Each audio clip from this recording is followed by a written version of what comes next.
ዘ ኢኮኖሚስት የኢትዮጵያ ተዋጊ ጄቶች ሚሳኤሎችና ድሮኖች አስመራን ወደ ፍርስራሽነት የመቀየር አቅም አላቸው የሚል ዘገባን ማሰራጨቱ ሻዕቢያን አሸብሯል።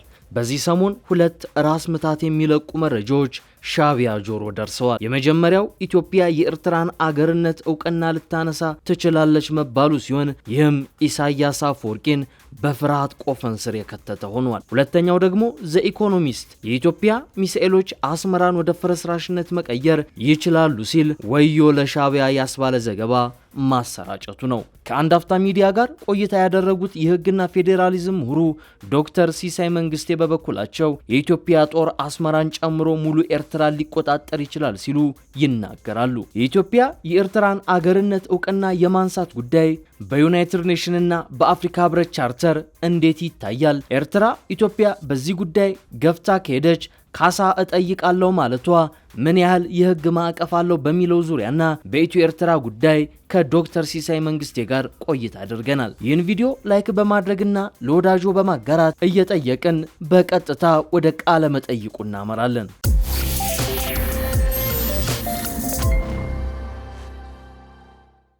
ዶክተር ሲሳይ መንግስቴ ለቃለ መጠይቅ ፈቃደኛ ስለሆንክልኝ እጅግ አድርጌ አመሰግናለሁኝ። ከሰሞኑ እንግዲህ በተለይም የአንድ ሆርን ሪቪው በተባለ ድረገጽ ላይ የወጣ ጽሁፍ አለ። እዚያ ጽሁፍ ላይ ኢትዮጵያ የኤርትራን የሀገርነት እውቅና ልታነሳ ትችላለች የሚል አንደምታ ያለው ጽሁፍን አጋርቷል። በፖለቲካዊ በዲፕሎማሲው ከህግ አኳያ ያሉትን ጉዳዮችም በስፋት ዘርዝሮ አስቀምጦታል። ይህን ተከትሎ እንግዲህ የኤርትራ ማስታወቂያ ሚኒስቴር እንደዚሁም ደግሞ አንድ ድረገጽ ላይ አንድ ኤርትራዊ ጸሐፊም ስለ ጉዳዩ የሰጡበትን ምላሽ ለመመልከት ችለናል። ይህን ተከትሎ እንግዲህ በርከት ያሉ ጉዳዮች እየተነሱ ነው የሚገኘው። በጽሁፉም ላይ እንግዲህ እንደነ ምስራቅ ጀርመን የመሳሰሉ አገራትን በመጥቀስ ኢትዮጵያም ከዚያ አኳያ እውቅናውን ማንሳትና ዳግም ማጤን ትችላለች የሚል ጽሁፍን አስነብቦናል። እንደው አሁን እየተነሳ ያለው በኤዩና በዩኤን ቻርተር ላይ ኢትዮጵያ እንዲህ አይነት ውሳኔ ልትወሰን የምትችልበት ህጋዊ አግባብ አላት ወይ የሚለውን ብናየው ደስ ይለኛል። ዩኤን እና የኤዩ ቻርተር ስለዚህ ጉዳይ ምን ይላል?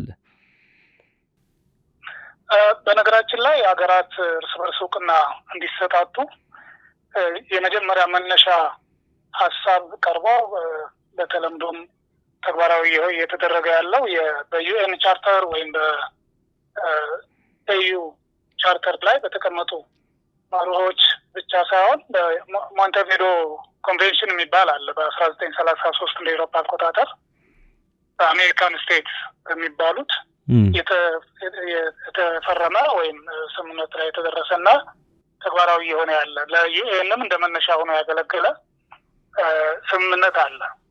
ያ ስምምነት በእርግጥ አስገዳጅ የሚሆነው ለስምምነቱን ለፈረሙ ሀገራት ነው። በዋነኛነት ለአሜሪካን ስቴትስ በሚባሉት ወይም የአሜሪካን ሀገራት የሚባሉት የሚገዙበት ነው።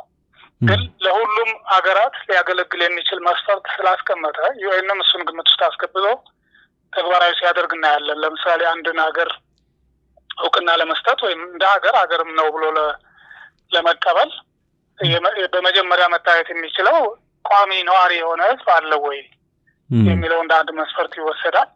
ሁለተኛው መስፈርት ዳር ድንበሩ የታወቀ ምንም ማያወዛግብ ከጎረቤቱ ጋር በየትና እንዴት እንደሚገኝ የሚያመለክት ነገር ያለው መሆን እንዳለበት ያስቀምጣል። የመንግስት መኖር መንግስት በተገቢ መንገድ ያን ህዝብ እያስተዳደረ ያን ዳር ድንበር እየጠበቀ ያለ መሆኑ መረጋገጥ እንዳለበት ያስቀምጣል። በአራተኛ ደረጃ ከሌሎች ሀገራት ጋር ግንኙነት የመፍጠር አቅም ወይም ችሎታ። እነዚህ መስፈርቶች በሞንቴቪዲዮ ኮንቬንሽን አንቀጽ 1 ላይ በግልጽ ተመልክተው እናያለንና ይሄን ዩኤንም እነዚህ ጉዳዮች እንደ ቅድመ ሁኔታ ናቸው ዶክተር? አዎ እንደ ቅድመ ሁኔታ ናቸው። እነዚህ አራቱ የግድ መሟላት አለባቸው አንድን ሀገር ሊያስብል ከዛ እውቅናም ለመስጠት የሚያስችል ነገር ለመድረስ እነዚህ አራት መስፈርቶች በጣም ወሳኝ እና ጠቃሚ ተደርገው ተወስደዋል። ከእውቅና ጋር ተያይዞ በዋነኛነት አንዳንድ ሰዎች መከራከሪያ አድርገው ሲጽፉ የምናየው የዚሁ ሞንቴቪዲዮ ኮንቬንሽን አርቲክል 6 ላይ ወይም አንቀጽ 6 ላይ ምን ያስቀምጣል? recognition is unconditional and revocable ብሎ ያስቀምጣል። እውቅና አንድ ሀገር እውቅና ሲሰጥ ለሌላኛው ሀገር ምንም ቅድመ ሁኔታ ማስቀመጥ የለበትም። እውቅና የሰጠውን እውቅና ደግሞ ለሪቮክ ለማድረግ ወይም ለመንፈግ የሚያስችል ሁኔታ መኖር የለበትም ይላል። ይሄ እንዳልኩ የሚያስገድደው ለፈራሚ ሀገራት ነው።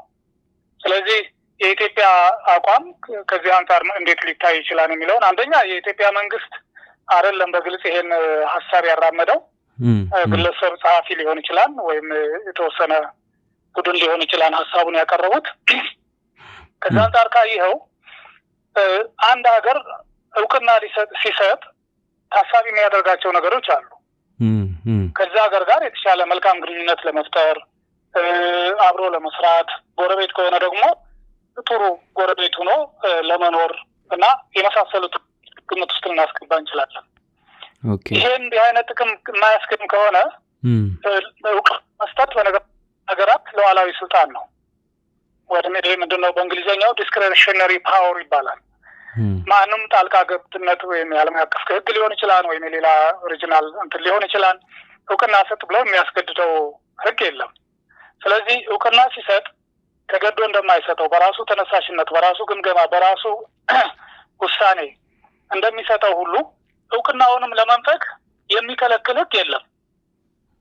በግልጽ የተጻፈ አሁን በዩኤን ቻርተርም ይሁን በኤዩ ቻርተር ነው እስካየሁት ድረስ አንድ እውቅና ከሰጠ በኋላ እውቅናህን መንፈግ አትችልም የሚል ክልከላ የሚያደርግ በግልጽ ክልከላ የሚያደርግ ድንጋጌ አላየሁም፣ አላነበብኩም። ስለዚህ እውቅና መስጠት የመቻሉን ያክል እውቅናውንም መንፈግ ይችላል ማለት ነው አንድ ሀገር። ለምሳሌ የዩኤን አባል መሆን መስፈርቶች ይኖሩታል። እነዛን መስፈርቶች አሟልቶ የዩኤን አባል የሆነ ሀገር የግድ ከዩኤን መውጣት የለብህም አይባልም። በማንኛውም ጊዜ ካልተመቸው ሊወጣ ይችላል ወይም ዊዝድሮ ሊያደርግ ይችላል በእንግሊዝኛው። ኤዩም ጋር እንደዛው ነው። የአፍሪካ ህብረት አባል መሆን መብት ነው፣ አለመሆንም መብት ነው። ከአሁን በኋላ መውጣት የዚህ ሀገር መንግስት ውሳኔ ነው የሚሆነው። ስለዚህ ያን ለማድረግ የሚያስችል ምን ሁኔታ አለ? አሁን ኤርትራ ላይ ለምሳሌ እንደ የኢትዮጵያ መንግስት እንዲህ አይነት ነገሮችን መለስ ብሎ ማየት ቢፈልግ ምን ግራውንድ አሉ ብሎ ነው እዛኛው ሆርን ሪቪው ላይ ሀሳብ ተቀምጠው ያየ ነው። በትክክልም ለምሳሌ የአሰጣጡ ሂደት ህጋዊ ነበሩ የሚለውን ጥያቄ ማንሳት እንችላለን። የኢትዮጵያ መንግስት በጊዜው የሽግግር መንግስት ነው የነበረው። የሽግግር መንግስቱ ህግ አውጪ ምክር ቤት የነበረው ራሱ የፓርቲ ተወካዮች ምክር ቤት እንጂ የህዝብ ተወካዮች ምክር ቤት አልነበረም። ከፓርቲዎች የተውጣጣ 87 አባላት ወይም ወንበር ያለው ህግ አውጪ ምክር ቤት ነበረ። አስፈጻሚው ያው በፕሬዚደንቱ የሚመራ ምክር ቤቱም በፕሬዚደንቱ የሚመራ ምክር ቤት ነው የነበረው። ስለዚህ የሰላምና መረጋጋት ስራዎችን መስራት፣ የሀገርን ሉዓላዊነት ጠብቆ ማቆየት፣ ከዛ ደግሞ የህገ መንግስት እንዲረቀቅና እንዲጸድቅ ምቹ ሁኔታ ፈጥሮ በቀጣይ በህገ መንግስት የተደገፈ መንግስት እንዲመሰረት ማድረግ ነው ስልጣንና ተግባሩ። ይሄ ተፈጥሯዊ ስልጣንና ተግባሩ ወይም ናቹራል ወይም ኢንሄረንት ፓወርስ ኦፍ ትራንዚሽናል ገቨርንመንት የምንለው ነው። ከዚህ አልፎ በሀገር ሉዓላዊነት ላይ በሀገር ክፍል መገንጠል አለመገንጠል ላይ መወሰን አይችልም። ስለዚህ የኢትዮጵያ የሽግግር መንግስት የመወሰን ስልጣን በሌለው ጉዳይ ላይ ወስኖ ህዝበ ውሳኔ እንዲካሄድ በኤርትራ ጊዜያዊ አስተዳደር ሲመሰረት እውቅና ሰጥቶ ከዛ በኋላ ህዝበ ውሳኔ እንዲካሄድ ፈቅዶ ከዛም በኋላ የህዝበ ውሳኔውን ውጤት ተቀብሎ ኤርትራ እንደ ሀገር የህዝቡንም ድምፅ በህጋዊነት አድርጎ ተቀብያለሁ ብሎ ቀድሞ እውቅና የሰጠው የኢትዮጵያ መንግስት ነው። ትክክል። ስለዚህ ይሄ ተገቢ አይደለም ነው ከመጀመሪያው ጀምሮ ሲያከራክር የነበረ ብዙ ኢትዮጵያውያን ሲቃወሙት የነበረ አቋም ነው። ያ ከስልጣን ውጭ የተሰጠ ውሳኔ ነው። ምናልባትም በሻዕቢያና በህወሓት መሪዎች መካከል የነበረ ሴራ ወይም የነበረ ግንኙነት የመጠቃቀም ሂደት የፈጠረው ነው እንጂ ለሀገር የሚያስብ መንግስት፣ ለሀገር የሚጨነቅ የሚቆረቆር፣ በተለይ ዘላቂ ጥቅምን የሚያረጋግጥ ነገር ላይ ሊወሰን የሚችል አይደለም የሚል መከራከሪያ አለ። ይህን አልፋ ስትመጣ ደግሞ ሌላኛው ከኤርትራ ጋር የሚኖረው ጉርብትና መልካም ጉርብትና ሆኖ ቀጥሏል ወይ? እርስ በርስ እውቅና ተሰጣጥተው በተገቢ መንገድ እየተሰራ ነው ወይ የሚል ጥያቄ ከተነሳ የተወሰነ ጊዜ ከቆየ በኋላ እንደምታስታውሰው በ1990 ላይ የኤርትራ መንግስት የኢትዮጵያን ዳር ድንበር የወረረበት ባድመን በመቆጣጠር በኃይል የወረረበት ሁኔታ ፈጥሯል። ስለዚህ የኢትዮጵያን ሉዓላዊነት ጥሷል። ስለዚህ የኢትዮጵያ መንግስት የኤርትራን ሉዓላዊነት ሊያከብር የሚችልበት ወይም የኤርትራን በመንግስት ተቀብሎ ሊቀጥል የሚችልበት ሁኔታ አልነበረም ማለት ነው፣ ወይም የለም። ስለዚህ በዛን ጊዜ አሁንም ያው መንግስቱን ሲመሩ የነበሩ ግለሰቦች የኤርትራ ያላቸው ስሱ ልብ አስጨንቋቸው እንጂ አይደለም እውቅና መንፈቅ ኤርትራንም በጦርነት አሸንፈው ኋላ ላይ 92 ላይ ለምሳሌ ከባድመ አባሩ ሲሄድ ኤርትራ መሀል ድረስ ተሄዶ ነበር አይደል? ሰው በጦርነት ጊዜ አባራሪና ተባራሪ ባለበት ሁኔታ መቆሚያው አይታወቅም። ሰው የኤርትራን መንግስትም እኮ አስወግዶ የኢትዮጵያ መንግስት መልሶ መቆጣጠር ሁሉ የሚችልበት እድል ነበረው። ተቆጣጥሮ መቆየት ይችላል። ያው ዓለም አቀፍ እንትኖች ይኖራሉ፣ ከአከራካሪ ጉዳዮች ሊኖሩ ይችላሉ። አሊያም ደግሞ የኢሳያስን ወይም የሻዕቢያን መንግስት ካስወገደ በኋላ በሌላ መልካም ግንኙነት ሊፈጥር ለሚችል ቡድን ሰጥቶም ሊመለስ ይችል ነበር። ሁለት ድሎች አማራጮች ነበሩት። አሊያም የባህር በር ለምሳሌ በአሰብና አካባቢውን ለኢትዮጵያ እንዲሰጡ እንዲስማሙ አድርጎ ተደራድሮ ሌላ ስምምነት መፍጠር ይችል ነበር። እነዚህ ድሎች አልተጠቀመም። ከዛ በኋላ ያለው ሁኔታ ምን ይመስላል ካልክ የኤርትራ መንግስት የኢትዮጵያን ተቃዋሚዎች እየያዘ በመሳሪያም በትጥቅም በስልጠናም እየደገፈ በኢትዮጵያ ሰላም ላይ ችግር ሲፈጥር የነበረ ባለፉት 20 ዓመታት ኖ ዋር ኖ ፒስ የሚባለው አይነት ሰላምም ጦርነትም ባልነበረበት ሁኔታ ግን ደግሞ የኢትዮጵያን ተቃዋሚዎች እያሰማራ እያስታጠቀ እያደራጀ ኢትዮጵያን ለማፍረስ ኢትዮጵያን ለማዳከም ሲሰራ የነበረ መንግስት ነው። ከዛም አልፎ ከኢትዮጵያ ታሪካዊ ጠላት ጋር ከግብጽ ጋር በመሻረክ ከመስረታው ጀምሮ ኢትዮጵያን ለማፍረስ እየሰራ ያለ የአባይ ግድብን እንዳይሳካ እኮ የራሱን አስተዋጽኦ ሲያደርግ የነበረ ቡድን ወይ መንግስት ያለበት ነው። መንግስት ለማለት ያስቸግራል። በእርግጥ ኤርትራ በሆነ ቡድን የሚመራ ሀገር ነው። ምክንያቱም ህግ አውጪ የለውም፣ ህግ አስፈጻሚ የለውም፣ ህግ ተርጓሚ የለውም፣ ህገ መንግስት የላቸውም። ምርጫ ባለፉት 33-4 ዓመታት አካሂደው አያውቁም። እንደዚህ አይነት ነገር ከወሰድከው ፎርማሊ መንግስት ብለህ ለመውሰድ ያስቸግር ይሆናል። አው ጽሁፉም እንደ አንድ መከራከሪያ ያነሳው አሁን በአስመራ ያለው መንግስት የመንግስትነት ባህሪና ቁመና የለውም የሚል ነገር ነው። ይህም እንደው እንደ አንድ መከራከሪያ ሊሆን ይችላል። ዝም ብለህ አሁን ያው እንደ አንድ ተጨማሪ መስፈርት አድርገህ ትወስደው ትችላለህ። ግን ዞሮ ዞሮ እነዚህ መስፈርቶችን ካየ ሞንቴቪዲዮ ኮንቬንሽን ላይ ያሉትን መስፈርቶች ስታይ ቋሚ የሆነ ህዝብ አለው ኤርትራ ውስጥ፣ መንግስት አለ፣ ዳር ድንበሩ ይታወቃል። ኤርትራ መንግስት ከሌሎች ሀገራት ጋር ግንኙነት እያደረገ ያለ የማድረግ ችሎታ ወይም አቅም ያለው ነው። ስለዚህ የውስጥ ጉዳይ ነው የሚሆነው ያኛው አሁን ያልናቸው ነገሮች የዲሞክራሲ ጉዳይ፣ የፍትህ ጉዳይ፣ የምርጫ ጉዳይ፣ ህገ መንግስት መኖር አለመኖር ጉዳይ ያው የአንድ ሀገር የውስጥ ጉዳይ ነው የሚሆነው። ለኢትዮጵያ ግን ከሌላው ሀገር በተለየ ሁኔታ የተለየ ኮንሰርን ልትሰጠው ይገባል ለዚህ ጉዳይ። ለምን የኤርትራ በተወሰነ ጊዜ ወይም ለረዥም ጊዜ የኢትዮጵያ አካል ነበረች። ኤርትራውያን የኢትዮጵያ ነበሩ በዜግነትም። ሰው ይሄ አንድ የሚያስተሳስረው ታሪካዊ ነገር አለ፣ ማህበራዊ ግንኙነት አለ።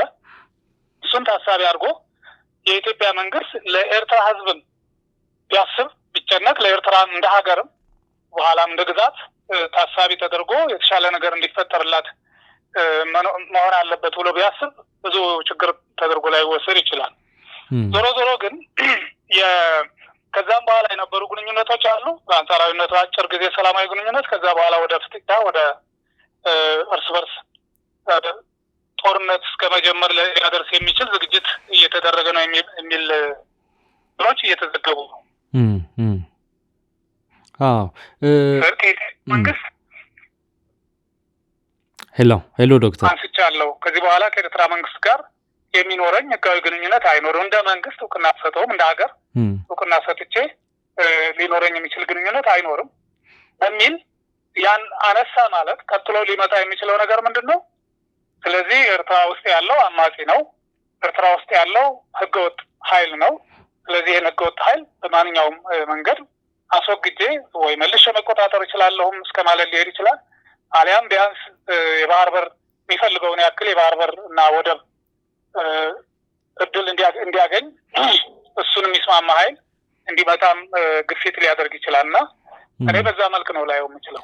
በጣም ጥሩ። ምናልባት አሁን የኢትዮጵያ መንግስት እንዲህ ያሉ አጀንዳዎችን እየገፋበት ቢመጣና ነገሩን አክርሮ ቢይዘው የዓለም አቀፉ ማህበረሰብ በተለይ የምዕራባውያንና ሀያላን አገራት ምላሽ ምን አይነት ሊሆን ይችላል?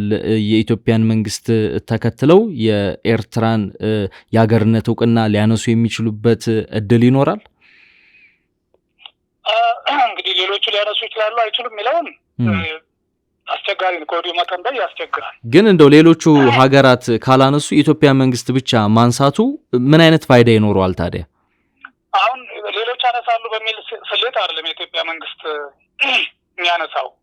እውቅና ሲሰጥ በእርግጥ አንድ ሀገር እውቅና ሲሰጥ ሌላውም ተከትሎ እውቅና ሊሰጥ እንደሚችል ይገመታል። በተለይ ማዘር ስቴት የሚባለው አይነት አንድ አካባቢ ከአንድ ሀገር ሲገነጠል ያ የተገነጠለበት ሀገር ቅድሚያ እውቅና እንዲሰጥ ይጠበቃል። እሱም አይሰጥ ከሆነ ዘግይቶም ቢሆን ሌሎች ሀገራት ሊሰጡ ይችላሉ። አሁን ኢትዮጵያ ለኤርትራ እውቅና ሰጠች፣ ቀጥሎ ሌሎች ሀገራትም እውቅና ሰጡ። ደቡብ ሱዳን ለምሳሌ ከሱዳን ስትነጠል የደቡብ ሱዳን እውቅና ሰጠቻት፣ ከዛ በኋላ ሌሎች ሀገራትም ተከትለው እውቅና ሰጡ። እንዲህ አይነት ከእውቅና ሰጣት ጋር ተያይዞ የሚታይ ነገር አለ። አሁን ሶማሌላንድ ለምሳሌ እስካሁን ከማዘር ስቴቷ ወይም ከሶማሌ ፌዴራል መንግስት እውቅና አላገኘም።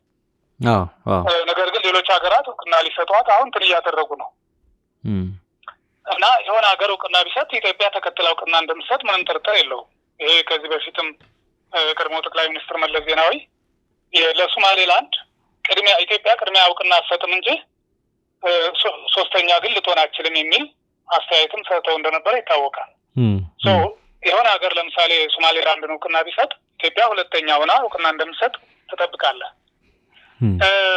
እውቅና መንፈቅ ጋር ተያይዞ እንዲህ አይነት ልምድ የለም እስካሁን። አሁን አወዛጋቢ የሆነ የመጣው ለምሳሌ ፍልስጤም ጉዳይ ከእስራኤል ጋር የሁለት መንግስት ስምምነት እንዲኖር ይፈልጋል። ሁለቱም እውቅና ተሰጣጥተው ሀገር ሆነው እንዲቀጥሉ። ግን እስካሁን እስራኤል አልተስማማችም። በሱ ምክንያት ብዙ ሀገራት ዝም ብለው ታቅበው ቆይተው ነበር። አሁን ግን በቅርቡ በርካታ የአውሮፓ ሀገራትና ካናዳን ጨምሮ ለፓለስታይን እውቅና እየሰጡ ነው። በዚህም እስራኤል የራሷን ቁጣ እየገለጸች ነው።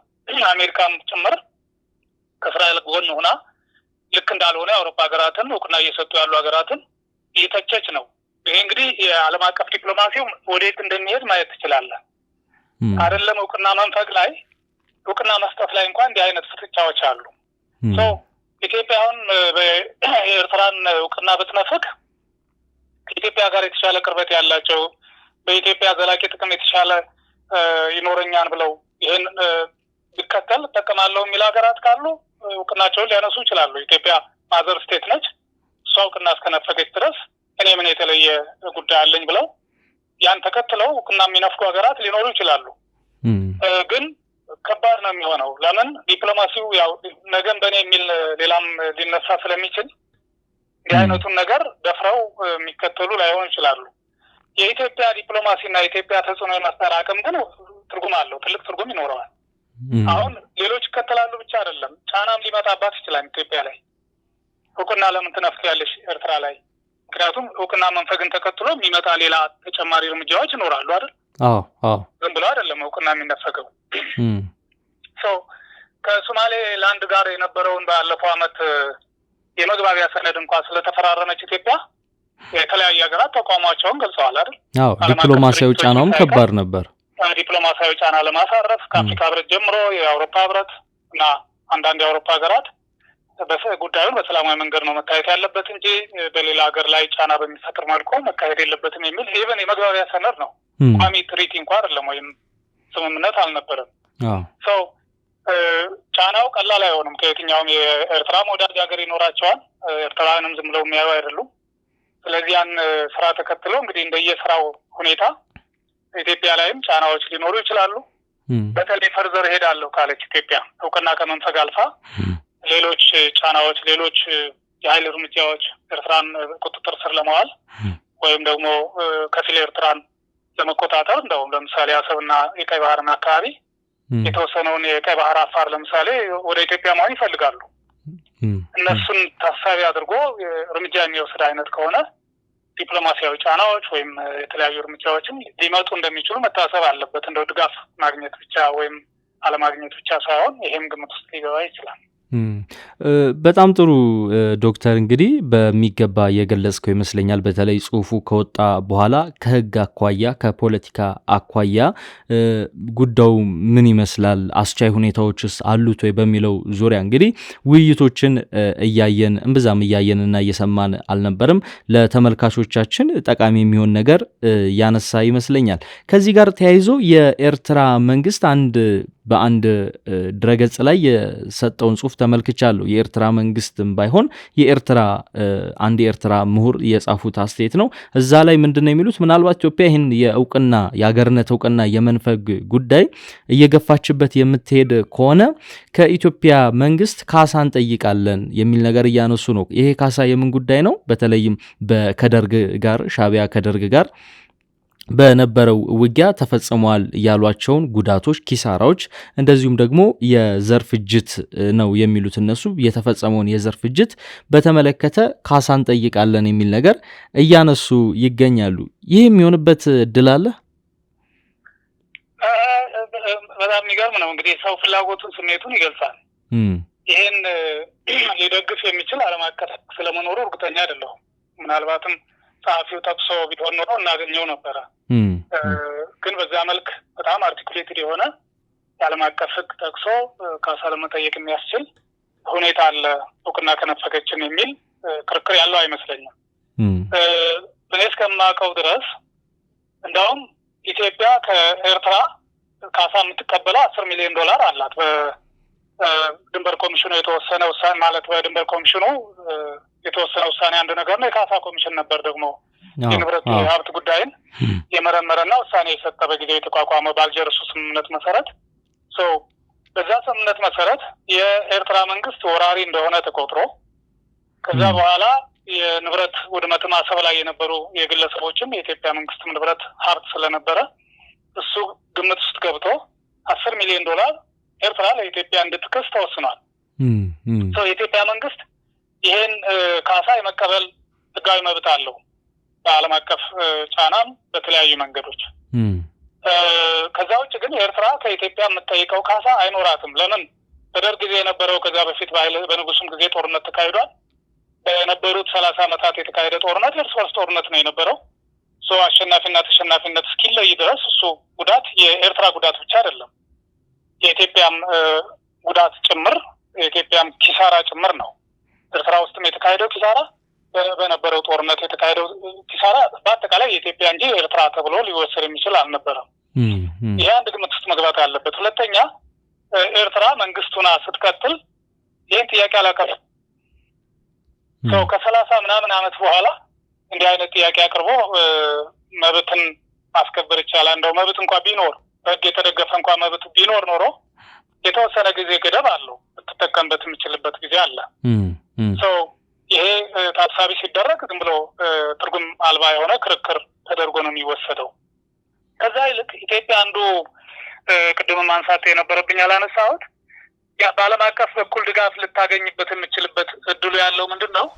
ቢያንስ ኢትዮጵያ የባህር በር ሊኖራት ይገባል፣ ወደብ ሊኖራት ይገባል የሚለው ላይ የአሜሪካ ባለስልጣናትም በጊዜው በነበረው በደርግና በሻዕቢያ መካከል በነበሩ ድርድሮችም ኢህአዴግን በኋላ ተጨምሮ በተካሄዱ ውይይቶች የኢትዮጵያ መንግስት ኤርትራን የሚፈቅድ ከሆነ ሀገር እንድትሆን የሚፈቅድ አይነት ከሆነ የኢትዮጵያ ህዝብ እና መንግስት የባህር በር እንዲኖረው መደረግ አለበት የሚለው ላይ የዓለም አቀፍ ስምምነት አለ። ቀደምም ሲል የኤርትራ ለምሳሌ ከጣሊያን ቅኝ ግዛት ነጻ ስትወጣ ከኢትዮጵያ ጋር እንድትዋሃድ በፌዴሬሽንም ቢሆን እንድትዋሃድ እኮ የተደረገው አንዱ የኢትዮጵያ ጥቅም የኢትዮጵያ ዘላቂ ሁኔታ ግምት ውስጥ ገብቶ ነበር እና በዚህ ረገድ አሜሪካን መንግስታት ወይም የአሜሪካ ባለስልጣናት ጠንካራ ድጋፍ ነበራቸው። አሁን ላይ ደግሞ የኢትዮጵያ ህዝብ ወደ 130 ሚሊዮን እያለፈ ነው። በዚህ መልክ ያለ ወደብ ያለ ባህር በር እንድትቀጥል የሚፈልግ የለም። ስለዚህ ከዚህ አንፃር ሲኬድ ኢትዮጵያ የምታነሳው የባህር በር ጋር ጥያቄ ወደብ ጥያቄ ጋር ተያይዞ የምታነሳው ሐሳብ ተገቢ እንደሆነ ኤርትራ መንግስትም ይሄን ጉዳይ በሰላማዊ መንገድ ተደራድሮ በሰጥቶ መቀበል መርህ ተግባራዊ እንዲያደርገው ግፊቶች ሊኖሩ ይችላሉ። ይሄ አጠናክሮ መቀጠል ይቻላል። እንደው እርምጃ እንኳን ቢወሰድ ይሄን ታሳቢ አድርጎ አንዳንድ ሀገራት የኢትዮጵያን አካሄድ በአዎንታዊ መልኩ ሊያዩና ጫናም ማሳደራቸውን ሊተው እንደሚችሉ ግምት ውስጥ መግባት አለበት እንጂ ከኤርትራ አንፃር የሚነሳው የካሳ የምናምን ጥያቄ ብዙ የህግም ድጋፍ የለውም። በተግባርም በየትኛውም ሀገር የታየ እንዳልሆነ ማየት ይቻላል። በጣም ጥሩ ዶክተር፣ እንግዲህ እንደው የመጨረሻ ጥያቄ ላድርገውና ከዚህ ከአገርነት እውቅና መንፈግ ጋር ተያይዞ እንግዲህ የተነሳውን ጉዳይ በጥሩ መልኩ አስቀምጠኸዋልና የመጨረሻ ላድርገውና ከሁለቱ ሀገራት አሁን ካሉበት ፖለቲካዊም እንደዚሁም ደግሞ ወታደራዊ ውጥረትና ትኩሳት ጋር ተያይዞ በቅርቡም ጌታቸው ረዳ አንድ የሰጡት አስተያየት ነበረ። የኤርትራ መንግስት ሊጠቀም የሚችለው ምናልባትም ነገሩ እየከረረ ከሄደ ፕሮክሲ ዋር የተሰኘውን ወይም የውክልና ጦርነት የተሰኘውን የውጊያ ስልት ሊጠቀም ይችላል እንጂ ፊት ለፊት መዋጋት አይችልም የሚል ነገር አንስተዋል። ምናልባት በቀጣይ አሁን እንደዚህ ውጥረቶች እየተባባሱ ከሄዱና በሁለቱ ሀገራት መካከል ግጭት የሚነሳ ከሆነ የኤርትራ መንግስት በእርግጥም እንደሚባለው ሊጠቀም የሚችለው ይህን የውክልና ስልት ነው ወይስ ነው በፊት ለፊትስ ሊዋጋ ይችላል? እውነት ነው። የኤርትራ መንግስት አሁን በቀጥታ ከኢትዮጵያ መንግስት ጋር ውጊያ አካሄዳለሁ ብሎ እርምጃ ይወስዳን ማለት አይቻልም። ለምን አይቶታል። ካለፈው ስህተቱም የተማረ ይመስለኛል። በ1990 ባድመን ከወረረ በኋላ ያው ሳያትጠልቅም ከዚህ በኋላ ባድመን መልቀቅ ወይም ባድመን ማስለቀቅ የሚታሰብ አይደለም ብሎ እሽግ ሄዶ እኮ የመረቀበት ጊዜ ነበር አለ ኤርትራ ፕሬዚዳንት ኢሳያስ አፈወርቂ። ነገር ግን ዘመቻ ፀሐይ ግባት በሚል የኢትዮጵያ መከላከያ ሰራዊት ከኢትዮጵያ ሕዝብ በነበረው ድጋፍ እና መንግስትን በመራው አመራር አይደለም ባድመን እስከ ባሬንቱ ድረስ ግማሽ የኤርትራን አካባቢዎች የኢትዮጵያ መከላከያ ኃይል ተቆጣጥሮ ነበረ። ወደ አሁኑ የዓለም አቀፍ እንትኖች ግፊቶች ስላሉ የኤርትራ መንግስትም ለተባበሩት መንግስታትም ለአፍሪካ ህብረትም ጥሪ ስላቀረበ ተኩስ አቁም ይካሄድ ሰላም ስምምነት ለማድረግ ዝግጁ ነኝ ምናምን ብሎ ቃል ስለገባ የኢትዮጵያ መንግስትም ይሄን ገፍቶ መሄድ ስላልፈለገ በተለይ በጊዜው የነበሩ ጠቅላይ ሚኒስትር መለስ ዜናዊ ጦር ስላልፈለጉ አስቆሙት። ዋንስ የሞከረው ሙከራ ሊያጠፋው እንደነበረ አይቷል። ትክክል። አሁን በራሱ ተነሳሽነት ኢትዮጵያን ወጋለሁ ቢል ያ ባራንቱ ደርሶ የሚመለስ አይመስለኝም። የኢትዮጵያ ሰራዊት መላው ኤርትራን ይቆጣጠራል፣ አስመራን ነጻ አድርጎ ከዚያ ቀጥሎ የሚሆነው ነገር ምንድነው የሚለውን ሁለቴ ማሰብ የሚኖርበት ይመስለኛል የኢትዮጵያ መንግስት። ስለዚህ እንደው ምናልባት አሁን ጦርነቱ ከተቀሰቀሰ አይደለም ለአሰብ ለአስመራም ጭምር ጦሩ ሊቆጣጠር ይችላል የሚል ነገር ነው ያነሳል። እስከ አቅሙ እስከፈቀደለት ድረስ እስከ ምጽዋ ድረስ መላው ኤርትራንም ነጻ ሊያወጣ ይችላል። ነጻ ካወጣ በኋላ የኢትዮጵያ መንግስት በተወሰነ ጊዜ ተቆጣጥሮ ሊቀጥል ይችላል። አሊያም ደግሞ ሌሎች የተሻለ ጎረቤት ጋር ተግባብተው ሊኖሩ ይችላሉ የሚለው ተቃዋሚ የፖለቲካ ፓርቲዎች አሉ አይደል ኤርትራ። እነሱ አንዳንዶቹ ጋር ከአሁኑ ግንኙነት የተጀመረ ይመስለኛል። ስለዚህ እንዲህ አይነት እድልም ሊፈጥር ይችላል። ድጋሜ ለኢትዮጵያ ስጋት የማይሆን ነገር ፈጥሮ መመለስ ይኖርበታል፣ ወይም እዛው የተወሰነ ጊዜ ሊቆይ የሚችልበት እድል ይኖራል። ከዛ ባሻገር አሁን ሊያደርግ የሚችለው የኤርትራ መንግስት እንዳልከው የውክልና ጦርነቶችን ነው ሊያደርግ የሚችለው። አንድም አሁን ለምሳሌ በደብረጽዮን ከሚመራው ህወሓት ጋር ግንኙነት እንደፈጠረ እየሰማን ነው። ከታጣቂ አመራሮችም ጋር የትግራይ ታጣቂ አመራሮችም ጋር ግንኙነት ፈጥረው እየተንቀሳቀሱ እንደሆነ እየሰማን ነው። የትግራይ ራሳቸው ፖለቲከኞች፣ ሚዲያዎች፣ የተቃዋሚ ኃይል መሪዎች በግልጽ እየተናገሩት ነው። ያን እያወገዙ ነው ያሉት። በተለያየ መልኩ መረጃም እንዳልከው እነ ጌታቸው ረዳም እየተከታተሉት እንደሆነ ማየት ይቻላል። ከዛም አልፎ ከትግራይ ኃይሎችም አልፎ እድሉ ካገኘና ሁኔታው ከፈቀደለት ኢቭን ከአማራ ታጣቂዎችም ጋር ግንኙነት ሊያደርግ መሞከሩ አይቀርም። አሁንም ድረስ ሙከራዎች አሉ የሚባል ነገር ይሰማል። ከየትኛውና ከማን ጋር ምን ያህል ነው ያለው ግንኙነት የሚለውን አናውቅም። ግን እስከዛ ድረስ ሊሄድ ይችላል። ከዛም አልፎ ከአፋር ተቃዋሚ ቡድኖች ወይም ግለሰቦች እና ታጣቂዎችም ጋር ግንኙነት ያደርጋል። አሁን አንዳንድ ዜናዎች ሰምተህ ከሆነ የአፋር አንዳንድ ባለስልጣናት ወደ ኤርትራ ገቡ፣ የተወሰነ ታጣቂ ይዘው አጃቢዎቻቸውን ይዘው ሲሉ ሰምተናል አይደል? አዎ። ስለዚህ በአፋርም በኩል አሁን ያለውን የአፋር አስተዳደር የሚቃወሙ ወይም አይስማሙ ያኮረፉ በተለያየ መልኩ ቅሬታ ያላቸው የአፋር ፖለቲከኞች ወደ ኤርትራ ይሄዳሉ። ስለዚህ እነዚህን በመጠቀም ኢትዮጵያን የማዳከም እና ኢትዮጵያ ውስጥ ጦርነት እንዲካሄድ ምናልባትም የሰው ኃይልም ትጥቅም ጭምር እያገዘ ኢትዮጵያ ውስጥ በኢትዮጵያ መሬት ላይ ጦርነቱ እንዲካሄድ ሊያደርግ ይችል ይሆናል። ከዛ አልፎ ግን በራሱ ገፍቶ ፊት ለፊት ኢትዮጵያን የሚወርበት ወይም ከኢትዮጵያ መንግስት ጋር ጦርነት ውስጥ የሚገባበት ሁኔታ ይኖራል ብዬ አላስብም። አንደኛ አቅም የለውም፣ በተጨባጭ አሁን ያን ማድረግ አቅም አለው ብዬ አላምንም። ሁለተኛ ካለፈው ትምህርት ወስዶ ውጤቱ ምን ሊሆን ይችላል የሚለውን ታሳቢ አድርጎ የሚታቀብ ነገር ነው የሚመስለኝ እንጂ ወደዛ ገፍቶ የሚሄድ አይመስለኝም። በጣም አመሰግናለሁ ዶክተር ሲሳይ። በተለይ ከዚህ ከኢትዮጵያ ኤርትራን አገርነት እውቅና ልትነፍግ ትችላለች ከሚለው ጋር ተያይዞ ያሉትን የህግ አኳያዎች በሚገባ ፈትሸህልናል። ከዚህ በተጨማሪም የሁለቱ ሀገራት አሁን ያለው ፍጥጫ ወዴት ሊያመራ ይችላል የሚለውንም ጉዳይ አንስተናል። ስለነበረን ቆይታ የአንድ አፍታ ሚዲያም እንግዳ ስለሆንከኝ እጅግ አድርጌ አመሰግናለሁኝ። እኔም ስለጋበዝከኝ አመሰግናለሁ ዞርባል።